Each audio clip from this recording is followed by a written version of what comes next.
Olá pessoal, aqui quem está falando é o Red do grupo dnh.com. Acesse aí um site muito bom. E hoje eu estarei falando um pouco sobre hardware básico. Nessa videoaula estaremos vendo cabos conectores e entradas, fontes e conectores, memórias, processador e chipset. Bom, em cabos conectores e entradas, iremos ver conector RJ11, conector RJ45, entrada e cabo IDE, entrada e cabo SATA. Conector RJ11. Bom, esse conector é utilizado em fios de telefones e também em computadores que usam internet de escada. Conector RJ45. Bom, esse conector é utilizado para se fazer cabos de redes e ligar redes locais. Entrada e cabo IDE.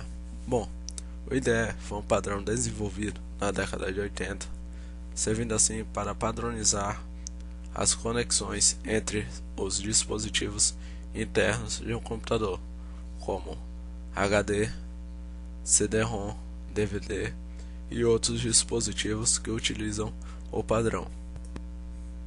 Entrada e cabo SATA. Bom, SATA é um novo padrão desenvolvido desde 2000 que teve seus produtos lançados apenas em 2003. Essa tecnologia é muito mais rápida do que a IDE, porque é feita em sinais serial. Fontes e conectores AT, ATX e ATX 12V. Fonte AT. Bom, a fonte AT é um dos modelos mais antigos e também mais perigoso, pois a ligação errada da placa-mãe poderia causar a explosão da placa-mãe e a queima de todos os componentes. Fonte ATX. Bom, a fonte ATX fisicamente é bem parecida com a fonte AT, sendo que as principais diferenças são o conector de alimentação da placa-mãe, que é único com 20 pinos, e a ausência do cabo preto com os 4 fios para ligar a chave liga-desliga. Fonte ATX 12V. Essa fonte deve ser utilizada quando você for instalar processadores Intel Socket 423 e 473 de 7ª geração. A diferença entre essa fonte e a ATX padrão é que ela possui 2 conectores extras, um de 6 pinos com alimentações de 3,3 volts e 5 volts, e outro de 4 pinos com alimentação de 12 volts. Memórias ROM, RAM, cache L. Memória ROM. É nessa memória que se encontram gravados os 3 programas básicos do micro: BIOS, POST e Setup. O BIOS é um programa responsável em fazer com que o processador possa manipular o hardware básico do micro, enquanto o POST é responsável em efetuar o autoteste no micro sempre que o ligarmos. Memória RAM: SIM, DIM, DIM DDR e DDR2. Memória RAM SIM. As memórias SIM de 30 vias eram utilizadas em placas-mães para processadores 386 e 486 e não são mais comercializadas. Trabalhavam a 8 bits e eram encontradas em modelos de 256 KB, 1 MB e 4 MB.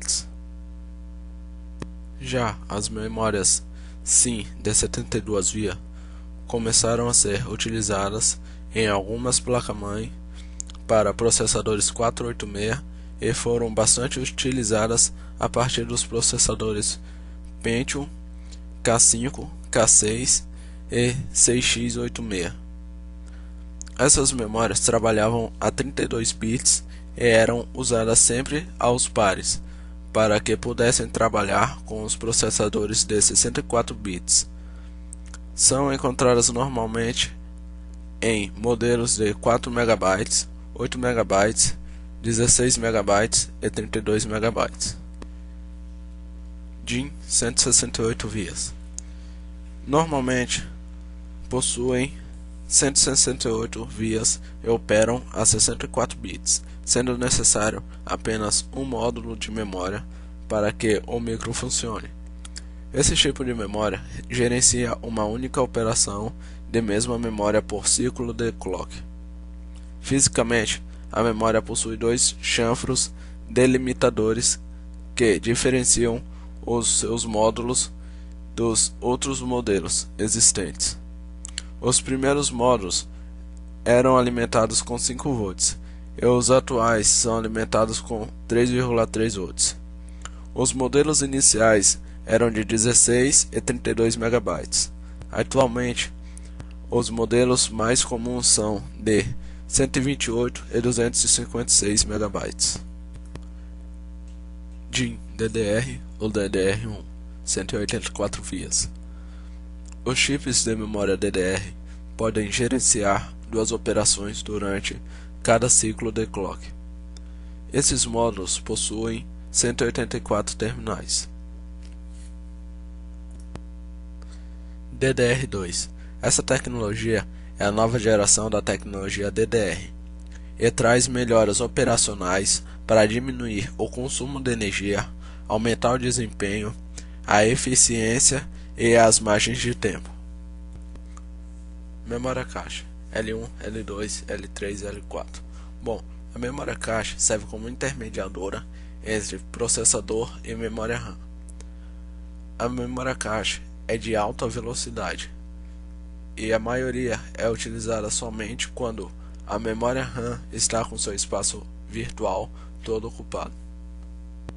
Processador, frequência externa, fator de multiplicação e frequência interna. Frequência externa. Todo processador tem uma velocidade real, que é em MHz. Quando conectado na placa, ele é multiplicado. E por último, a frequência interna, que é a multiplicação deles, que depende muito de fabricante. Chipset. Chipset são circuitos de apoio da placa-mãe e determinam diretamente o desempenho e as características de cada placa. Por isso, acaba sendo mais importante saber qual chipset utilizado pela placa-mãe do que o próprio fabricante desta, pois placas de fabricantes diferentes que possuem o mesmo chipset apresentam um desempenho bem próximo. De um modo geral, o chipset é dividido em dois circuitos. Controlador de sistema, ou ponte norte, é o circuito mais importante do chipset e tem grande influência no desempenho da placa-mãe. Neste circuito estão entregados o controlador de memória, a ponte do barramento local AGP e a ponte do barramento local PCI. Os chipsets mais antigos também possuíam um controlador de memória cache L2. Nas placas-mãe mais novas, estes circuitos vêm com dissipador e até mesmo ventoinhas. Controlador de periféricos ou ponte sul, responsável em controlar os periféricos integrados básicos das placas-mães, além dos barramentos externos de expansão USB e firewall. A ponte sul possui integrados a ela o controlador de interrupções, o controlador de DMA, a memória da configuração CMOS, o relógio em tempo real RTC e, em alguns chipsets, as funções de Super I/O. Bom pessoal, essa daí foi mais uma videoaula sobre hardware por Red do grupo DNH. Visitem aí, o grupo é muito bom. Muito obrigado e até a próxima.